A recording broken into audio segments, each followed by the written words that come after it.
Halo semuanya, selamat berjumpa kembali. Kali ini kita akan membahas materi berikutnya, yaitu tentang copywriting. Nah, apa sih copywriting itu? Jadi copywriting adalah suatu seni penulisan pesan penjualan yang paling persuasif dan paling kuat. Ini bukan menurut saya ya, tetapi ini menurut Frank Jenkins. Nah, seperti apa kekuatan atau persuasi dari seni copywriting ini, seni menulis pesan penjualan ini?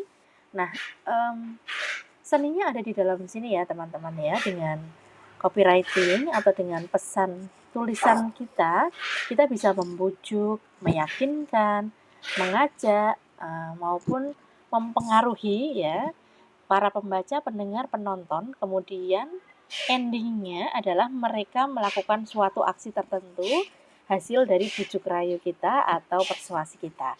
Ini adalah dampak dari suatu copywriting.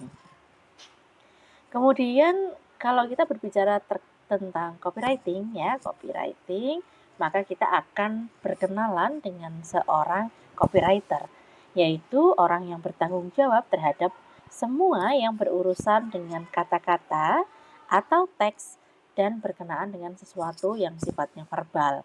Jadi seorang copywriter adalah orang-orang yang tugasnya mengolah, membuat, merangkai kata-kata menjadi satu naskah iklan yang utuh. Ya, ini adalah pengertian atau tugas dari copywriter.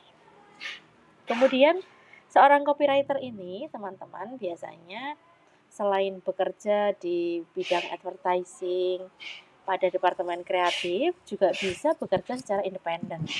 Jadi kalau tidak bergabung di suatu instansi periklanan, dia bisa juga sebagai freelancer, misalnya di perusahaan televisi, koran, majalah, penerbit gitu ya, atau di perusahaan-perusahaan media lain yang membutuhkan jasa seorang copywriter ya, untuk membuat naskah-naskah, tulisan, atau apapun yang sifatnya membujuk, mempengaruhi, dan mengajak. Seperti yang tadi sudah kita baca di awal. Nah, kemudian copywriting ini isinya apa saja sih yang dilakukan si copywriter, si orangnya ini? Copywriting ini meliputi ada banyak unsur. Yang pertama misalnya membuat headlines, kemudian body copy, slogan, tagline, kemudian direct mail, lirik jingle, kemudian www konten internet, kemudian juga skrip iklan di televisi, radio komersial, press release, dan banyak sekali materi-materi tertulis lainnya. Ini adalah bentuk-bentuk copywriting ya, yang biasa atau umum dibuat atau ditulis oleh seorang copywriter. Jadi yang mana yang bisa kita gunakan sebagai salah satu kekuatan gitu ya, salah satu kekuatan atau jurus pamungkas dari promosi produk kita, ini bisa kita ambil dari kekuatan copywriting. Kemudian teman-teman, seorang copywriter ini juga perlu amunisi. Jadi untuk bisa menghasilkan karya tulisan yang luar biasa, yang sesuai harapan dan bisa membuat target itu beraksi gitu ya, atau membuat aksi, maka amunisinya teman-teman boleh ya disiapkan kamus besar bahasa Indonesia atau buku tentang tata bahasa Indonesia, kamus-kamus sinonim, kamus thesaurus, kamus peribahasa atau pepatah, buku fiksi atau buku sastra, akses internet ini juga paling penting ya, karena sekarang sangat terbantu dengan internet. Kemudian juga pengetahuan tipografi, kepekaan visual, kepekaan sosial, ide dan olah kreatif. Kepekaan sosial itu artinya bagaimana tulisan kita bisa menyatu dengan tampilan promosi produk kita. Kepekaan sosial itu bagaimana kita bisa mengambil fenomena yang memang sekarang ini ada di masyarakat sedang viral misalnya, atau memang sedang digemari atau sedang menjadi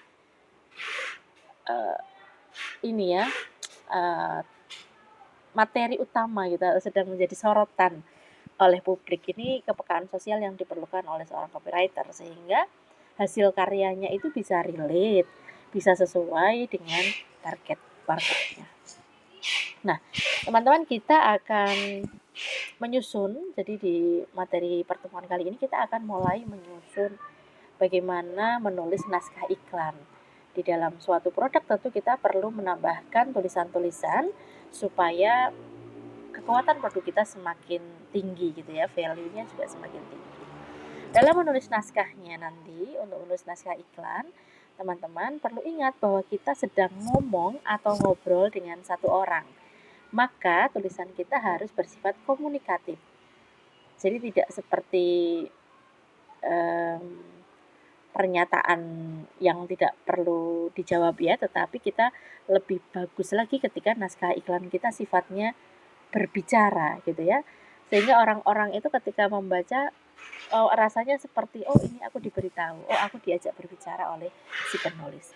Sehingga mereka mendapatkan informasi sesuai apa yang diharapkan. Nah, ini contoh ya, ada satu contoh yang bagian-bagian di copywriting untuk produk. Misalnya ini nih, kalau kita punya iklan seperti ini, ada gambar iklan ini headline-nya. Ini ya, headline-nya itu si mereknya. Kemudian ada splash-nya, itu ada new, ada sesuatu yang baru gitu. Kemudian ada sub headline, ini super fresh apple, ininya ya, variannya. Kemudian ada body copy, wangi segar tahan lama, dan slogannya adalah tidak ada ketombe. Ini adalah bentuk atau contoh copywriting untuk satu produk iklan yang kita lihat. Nah, teman-teman lihat ya, mari kita lihat masing-masing. Headline yang efektif itu dia punya stopping power. Jadi headline itu harus bisa menangkap perhatian pembaca dan sekaligus menggelitik mereka untuk terus membaca, nggak berhenti gitu ya. Selain itu juga dia harus informatif, sehingga kalau pembaca tidak berhenti membaca iklan ini, minimal dia sudah dapat kesannya, kesan pertama gitu ya. Kemudian teman-teman bisa bagikan headline, subhead, dan sub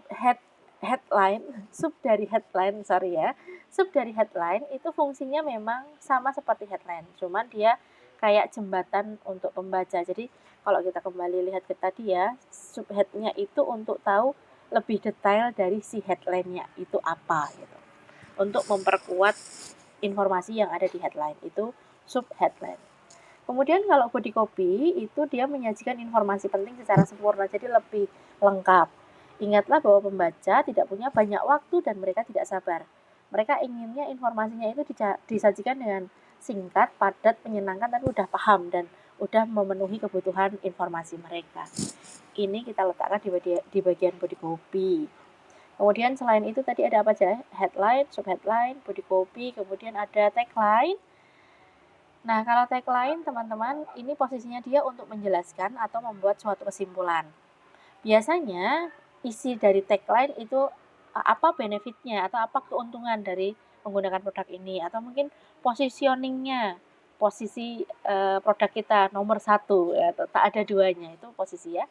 Kemudian keunggulannya atau karakteristik yang spesifik dari produk tersebut untuk kita unggulkan, sehingga nanti dari suatu brand atau produk tertentu ini audiens bisa selalu ingat dari produk itu. Jadi kesannya itu mendalam, orang-orang tidak mudah lupa. Contohnya ini ya, teman-teman pasti ingat ini produk apa, karena ini adalah contoh tagline. Nomor 1, cintai ususmu, ini milik siapa? Bahkan mungkin kalau teman-teman baca pasti pakai nada ya. Yang kedua, susu saya, susu bendera. Nomor 3, apapun makannya, minumnya. Ini semuanya adalah tagline-tagline yang sangat banyak sekali dikenali di masyarakat kita, dan saya sangat yakin ketika teman-teman baca ini ada nada yang bernyanyi di kepala gitu ya. Nah, ini ya teman-teman ada contoh-contoh copywriting mulai dari headline, subheadline, tagline, dan masih banyak yang lain sebetulnya unsur-unsur dari copywriting. Nah, copywriting ini melengkapi suatu gambar produk, sehingga gambar ini akan lebih berbicara ketika kita memberikan tulisan-tulisan informatif yang singkat, padat, mudah dipahami, dan sesuai kebutuhan informasinya. Jadi kalau ini masih fotografinya kosong, nanti akan menjadi suatu iklan yang menarik ketika ditambahkan copywriting. Oke, begitu teman-teman tentang copywriting hari ini. Silahkan teman-teman, kemarin sudah membuat tugas foto-foto produk, ada video produk juga ya. Teman-teman boleh lengkapi dengan copywriting yang tepat sehingga menjadi materi iklan yang menarik. Nah, copywriting yang dibuat tidak hanya sekedar headline, subheadline, atau tagline-nya, tetapi teman-teman bisa tambahkan dengan deskripsi produk. Dijelaskannya produknya itu seperti apa, bisa diletakkan di bagian deskripsi nanti ketika kita menggunakan marketplace atau digital marketing yang lain. Kemudian selain deskripsi juga bisa mungkin langkah-langkah penggunaan atau tata cara pemakaian itu juga boleh. Itu bisa adalah tulisan-tulisan yang juga mendukung kualitas dari produk yang kita tawarkan. Ini ya teman-teman tugasnya, yaitu melengkapi foto produk dengan copywriting yang bagus sehingga nanti hasilnya iklannya sangat eye-catchy kalau bahasa kita. Oke teman-teman, begitu untuk pertemuan hari ini. Silahkan diselesaikan tugasnya di kolom atau fitur tugas. Terima kasih untuk hari ini. Kita ketemu lagi di materi-materi berikutnya. Salam sehat dan bahagia. Terima kasih.